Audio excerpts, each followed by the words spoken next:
Hey guys, welcome to another episode of Ask a CMA. So last week, I kind of talked about my story and how I went from Kentucky to Corpus Christi, and just really my relationship with God and how I grew and how I found God. Today, I wanted to kind of talk or continue that discussion, but focus a little bit more on my job, my career that I'm currently in, and talk about some of the ups and downs, and kind of answer the same questions that I ask the people who come on to talk. So, first, as I already said, I am a CMA. That is my job title. What are some of my responsibilities? What do I do? So, my job is to monitor, to actively participate in the growth, spiritual growth of the youth that come to the core. In almost any other church, I'd be called a youth pastor. In the Salvation Army, there's more to it than just being a youth pastor.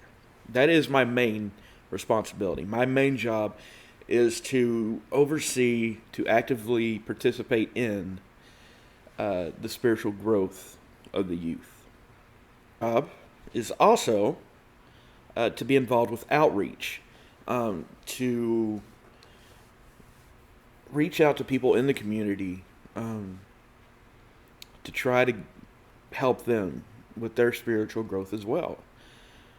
My job, I also work a lot in our shelter. And I'm going to get more into specifics, but right now I'm just giving you some broad statements. So I work in the shelter with outreach. That also includes what I do at the food pantry and helping Liz. It includes whenever sometimes I'll go out with Kyle and his social service staff, and we'll do what's called street outreach, where we'll actually take food and we'll go to different parts of Corpus where we know homeless individuals are. But let's get a little bit more specific. So in the shelter, what do I do in the shelter? My job is to kind of bridge the gap between the church and the shelter, to connect people who come into our shelter for help, to get them connected with a church, specifically the Salvation Army. However, that's not my goal. My goal is not to connect individuals in the shelter with the Salvation Army. My goal, first and foremost, is connect individuals who come to the shelter with Christ. If that means they go to the Salvation Army, that is awesome, and I would love that. However, if that means that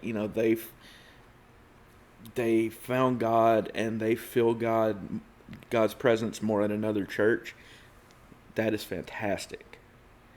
That's the goal, and that's the kind of mindset that I use whenever I'm doing any outreach. Street outreach or anything like that is to get people connected with Christ. Hopefully through the Salvation Army as well, but main goal is to get people connected with Christ. The way I do that, specifically in our shelter, about once a week, I go in, me and Liz, and we sit down, and we're open to meet with the families who are in the shelter. We'll meet with the kids. We'll meet with the parents as well. Just talk to them and just see how they're doing. Get to know them as people. Show them that, we do care about them, because we do. And then, hopefully from that, and of course, having open discussions with them about, the Salvation Army, about religion, about Christianity, about Christ, about my story, about Liz's story, and hopefully from that, their influence to develop their own spiritual lives. Also in the shelter, I will meet with upon request, I'll meet with either the single men with adults who are in our family shelter. I'll meet with them one on one. Sometimes they just need somebody to listen to. Um, and that's a part of my job that I really love doing, is going and sitting down with people and just talking with them, and trying to understand what they're going through and offering any help I can within the realms of, what I can offer. I always tell them whenever they come in, I am not a licensed therapist. Uh, this is not a therapy session. This is a counseling session, or this is me just being here for you, to listen to you. I'll give you some advice, but I am not a licensed therapist. But still, it's part of my job that I love. That I get to sit down and talk with these individuals who come into our shelter, who a lot of them are broken when they come in. And I get to sit down with them and talk with them and hear their stories and try to help. With the food pantry, what do I do there? How's that play into my job? So I joke with Liz, and I've told Captain and a couple others this because I think it's hilarious. The best way to put it with the food pantry, what I do there,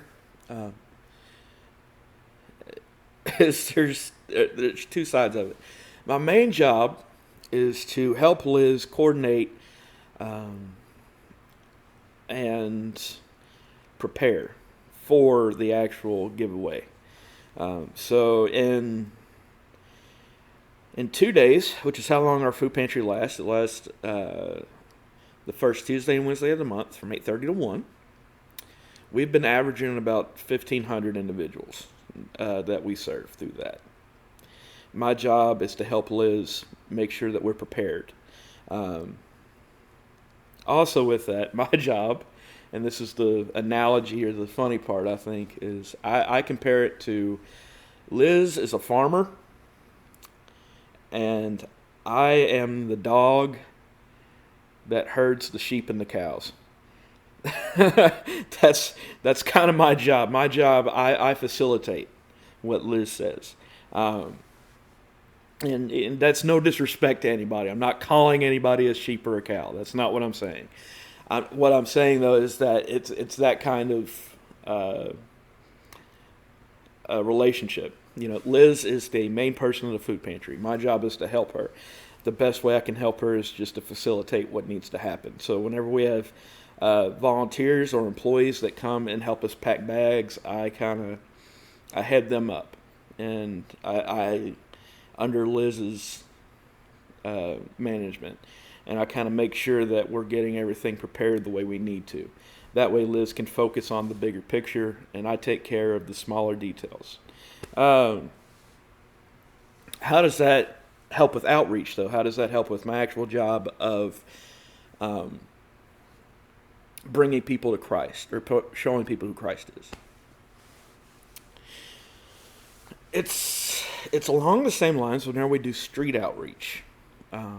Whenever we actually go and we bring food to people who need it. Whenever people come to our food pantry, even with COVID, even though it's a little different now, whenever they come, we're first trying to meet their human needs, right? We're trying to meet that need of they're hungry, So we're providing them with that food. With that, we start to build relationships with people.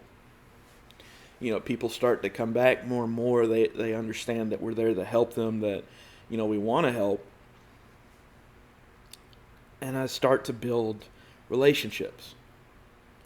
I start to, whenever I can start identifying cars and be like, oh, that's this person, that's this person. I've got a lot of people who walk up who don't have a vehicle. And I'll be like, oh, I know them. And from that relationship that's been built, that started with meeting a human need, I can start to show them who Christ is and try to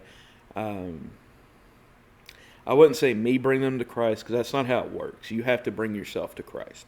But I can kind of point them in the direction, right? And that's my job. And that's another part of my job I love, is that relationship I get to build with people once again. Just like in the shelter, same thing with the food pantry. It's very hectic. It is very stressful, or it can be extremely stressful. We're working in the heat at South Texas. It's a lot of work. But whenever you get the people who come up who are very grateful, and you start to see them more and more, and you start to develop that relationship, it makes it all worth it.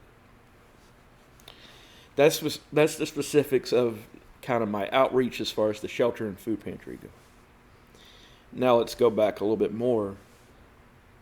How about working with the youth in our church? What are the specifics there? What do I actually do?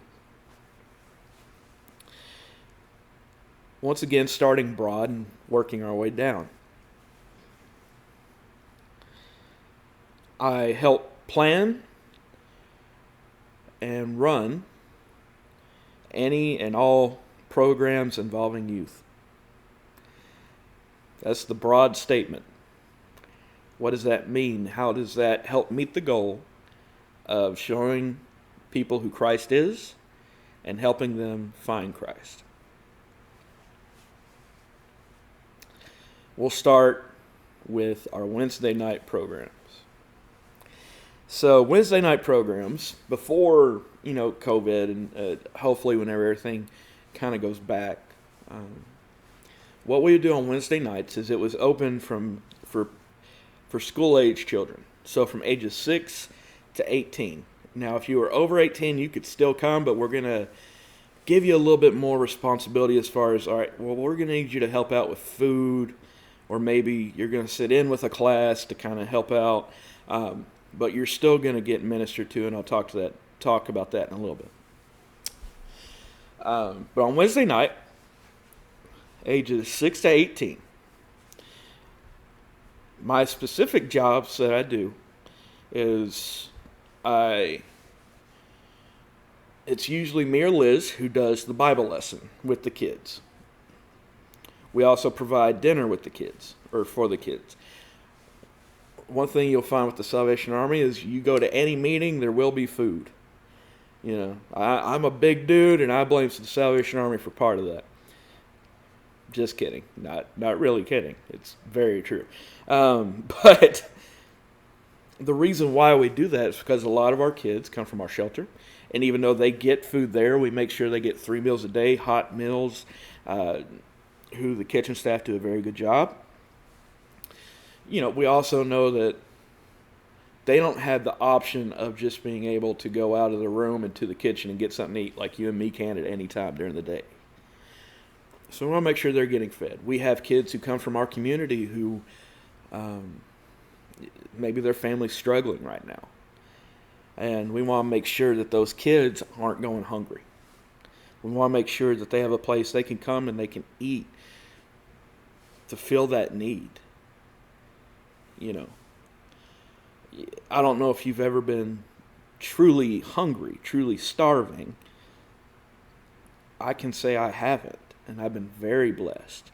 But I could imagine, and I've known people and I've talked to people that tell me, whenever you're truly starving, you're truly hungry, you can't listen to a Bible lesson or focus on anything else because your body will not let you.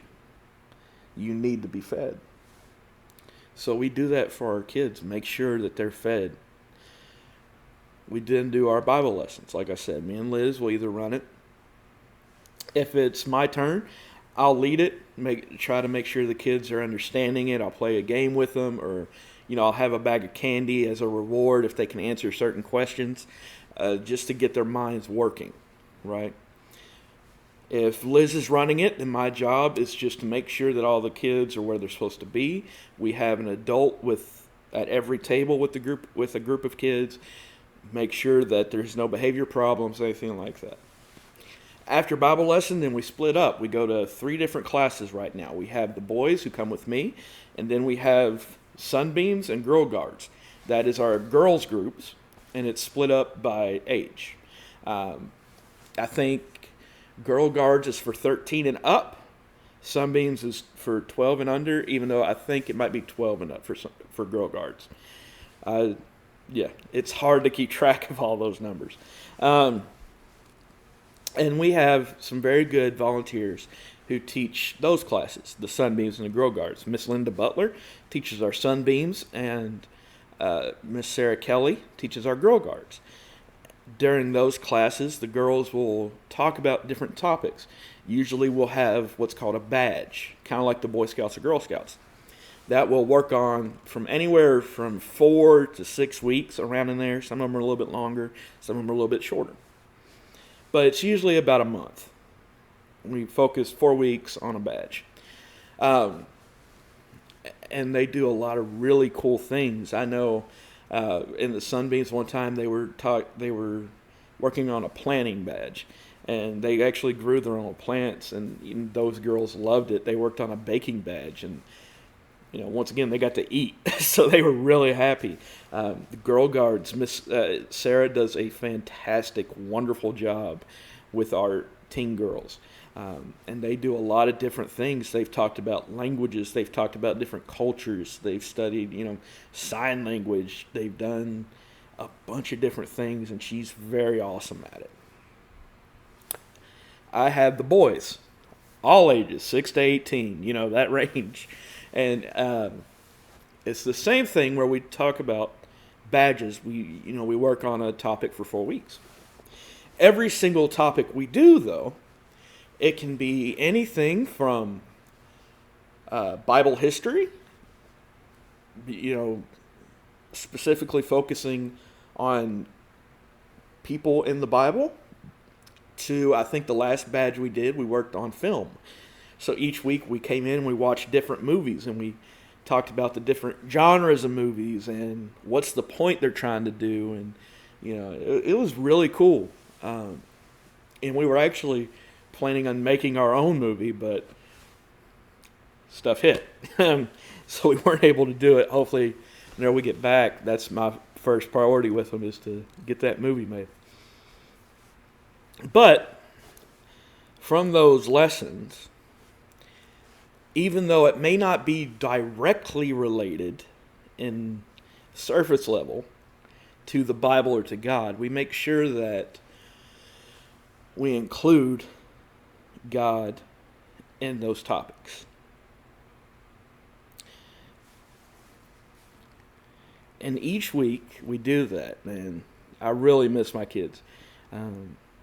They always impress me with just how intelligent they are and how much they learn. If you're a parent and you're watching this right now and you have a kid, no matter how much you think your kid may not be listening to you, trust me, they may not even know they're listening, but they are. So make sure you choose your words carefully, how you talk to them. But man, it's awesome to sit in this class for 45 minutes to an hour each week and see these kids get their brains working and start to learn about topics that have to do with the world and how it relates to God. It's really fantastic. And I'm not just saying that because I lead it. I'm saying that because it's true. After that, we split up into our creative arts classes. So I teach guitar. We have a beginner band. We have a intermediate to advanced band. And we have the actual creative arts class. Miss Liz and Miss Sarah kind of split duties teaching the creative arts class. I teach the guitar class. Captain Patrick teaches the advanced and intermediate band. And Lieutenant Laura teaches the beginner band. From there, we're hoping to connect kids with God through the ability to create art, whether it be musical with guitar or band, or whether it be through dance or visual art. like they do in creative arts. So that's kind of how on Wednesdays, that's the specifics of my job working with the youth on that. There's one more day I need to talk about, and then we'll kind of move on. On Tuesdays, I have the great opportunity to sit and talk with the young adults and the teenagers in our core. Once again, core means church in the Salvation Army. And I love these kids. I love all my kids. I love all of them that come. I love all of them that don't come, but I still get to talk to that maybe are in our shelter. Even though they have the opportunity, some of them just choose not to take it. But on Tuesday nights, man, these teenagers, these young adults challenge me so much, and I love it. They challenge me to learn more. They challenge me to truly have something prepared for them. And on these nights, we do something called Corps Cadets. Corps Cadets is a program in the Salvation Army for the teenagers, the young adults who have been viewed as potential soldiers or members of the Salvation Army. That's what it's kind of aimed at. And it has a lot to do with Salvation Army history, has a lot to do with biblical knowledge, theology. It's really cool. We have some very deep topics. But also on Tuesday nights, I view it as a fellowship. Also, it's a gathering where we just get to come and enjoy each other's company while we worship God. And during that night, on a typical Tuesday night, whenever we're meeting in person, which of course we're not right now, but whenever we meet in person, we always have, once again, food. So I'll either cook something, I've taken them to McDonald's or Dave and Buster's on very rare occasions because that's very expensive, and my credit card, it don't like it that much.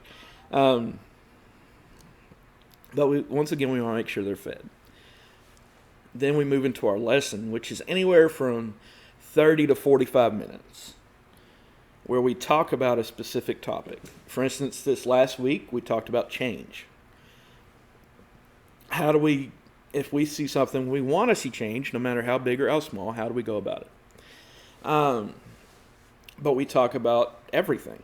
We've talked about everything from sex to angels to anything you can think of. We talk about it. Now, I do make sure that if we're going to talk about a topic like sex, that all the parents understand what we're going to be talking about and they're okay with it. I get approval before we go into those kind of topics. But it's another reason why it's for teenagers and young adults. It's more deep, it's more focused, and it can touch on subjects like that. So, that's my job. That's what I do. Whenever I say I'm a youth pastor, I work with the youth, that's what I mean. Now, there's other things I didn't go into, such as statistics that I'm in charge of. Right now, we're doing Bible videos. We're doing all kinds of stuff. But this video is going to be kind of long, and I don't want to take up too much of your time. But that's kind of an overview of what I do.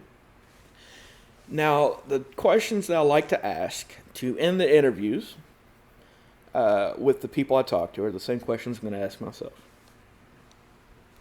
So what's my favorite part of the job?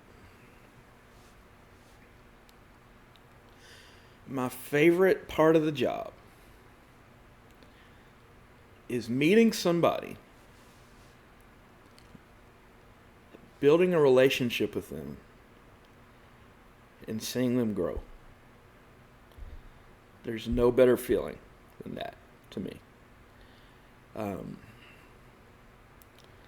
I'll give a couple of examples from just here in Corpus. We've got one teenager. whose name I won't say his full name, but we'll just say it's Jay.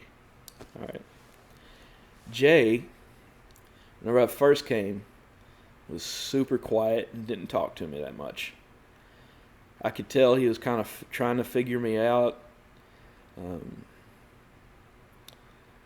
And I could tell he was smart because whenever he did answer a question, it was super intricate and very on point.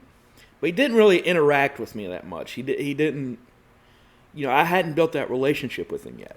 Nothing against him, it's that relationship wasn't built. Jay also has a brother and a sister. We're going to call them F and S. All right. And same thing with them.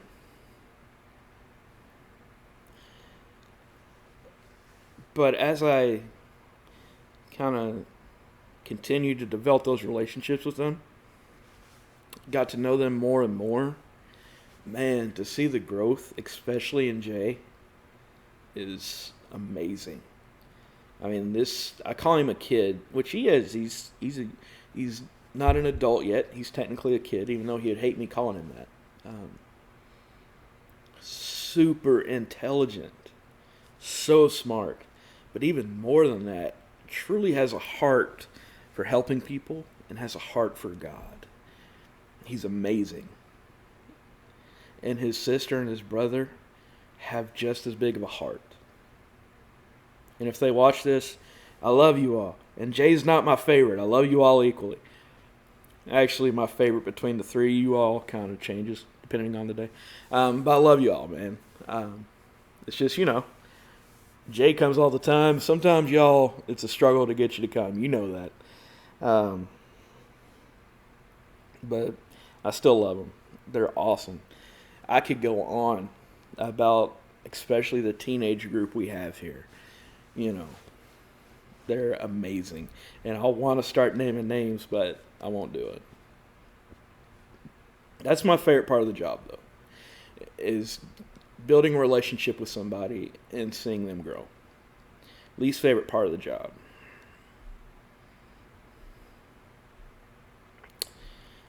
Building a relationship with somebody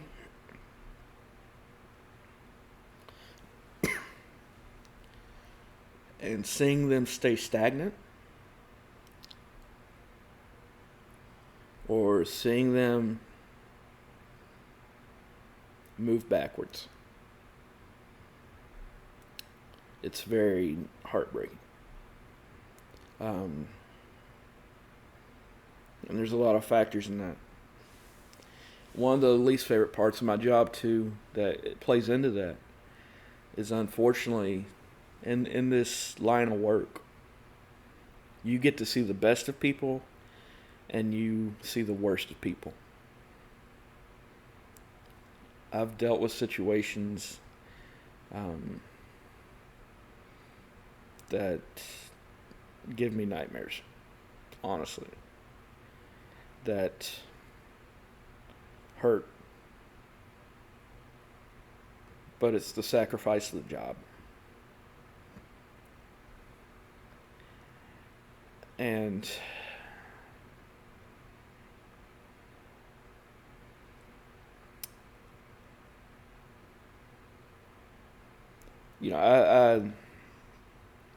I'll share one or two stories, and I'm not gonna name names, but just to show you the commitment it takes to do this line of work. And that's not me being a martyr, okay? Everybody who's in this line of work has same stories as I do, have been through the same things I have.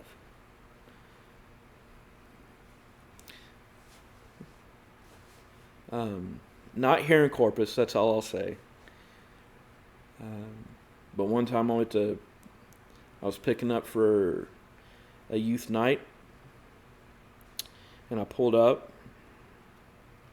and one of the girls came out of the house, and she was very, very hurt physically.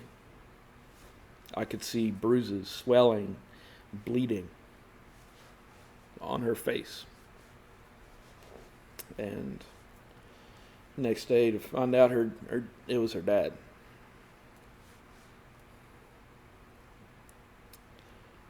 We've dealt with homicide. We've dealt with drug addiction in the people we work with.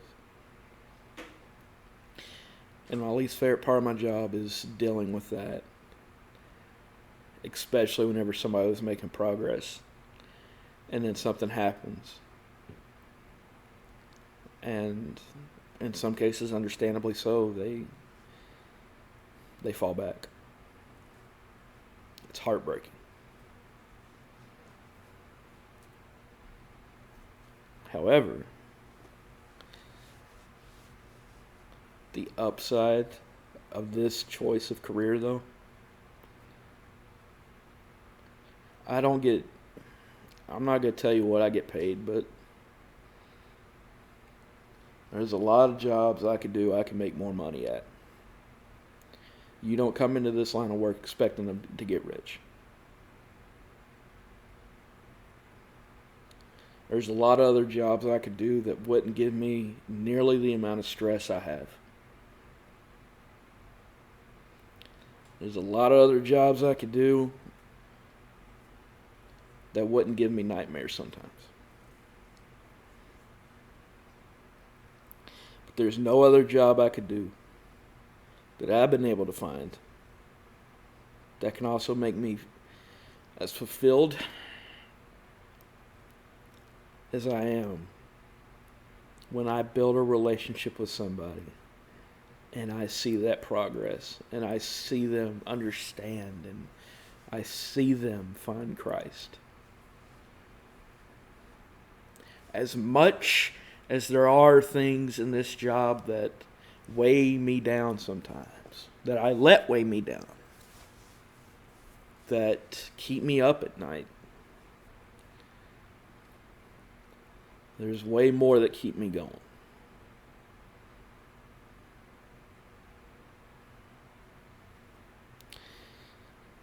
That's my job. Guys, I hope y'all are doing well. Hope you're staying safe. If you need to talk to somebody, reach out. As always, God bless. We'll see you next time.